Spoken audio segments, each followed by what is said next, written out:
I want to start with a couple of concerns I have, and just briefly, on Medicaid. States share in the funding of Medicaid. Millions of disabled children in this country are alive because of Medicaid.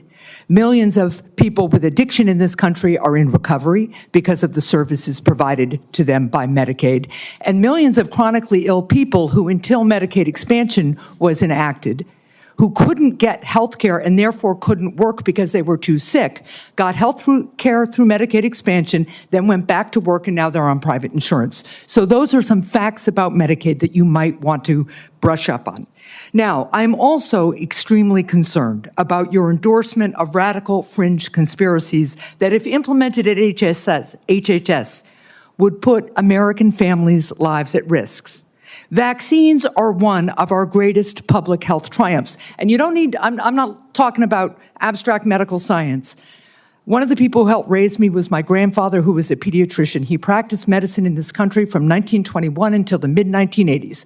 And I heard details about the difference those vaccines made in saving lives in the children who were under his care.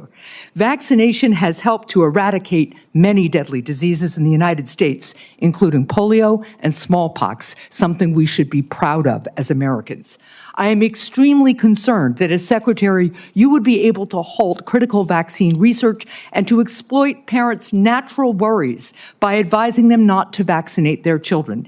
This will lead to more children getting sick, and some will even die. Before the measles vaccine, about 500 American children died a year from measles.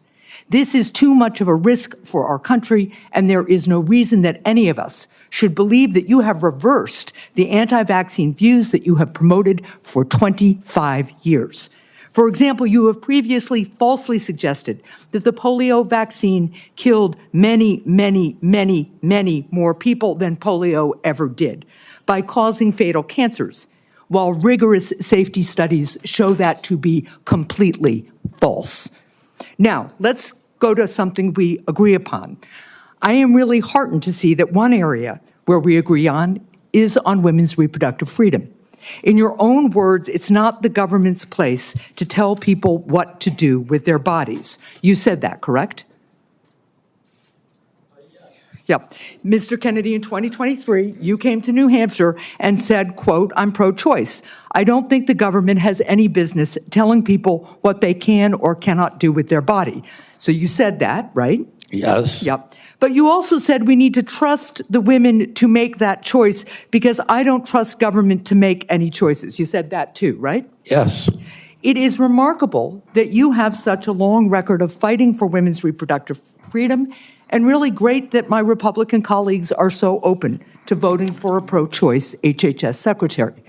So, Mr. Kennedy, I'm confused. You have clearly stated in the past that bodily autonomy is one of your core values. The question is, do you stand for that value or not? When was it that you decided to sell out the values you've had your whole life in order to be given power by President Trump? Senator, I agree with President Trump that every abortion is a tragedy, that we can't be a moral authority in this country. Right, so, but that isn't what you said back in New Hampshire in 2023. My question is exactly when did you decide to sell out your life's work and values to get this position? Senator, I agree with President Trump that every abortion is a tragedy. So what you're telling us, just to be clear, because my time is limited, is that regardless of what you believe, regardless of what values you have, if President Trump tells you to do something, you're going to do it. You said just now the discussion about mifepristone. Oh, he's asked me to study the safety of it.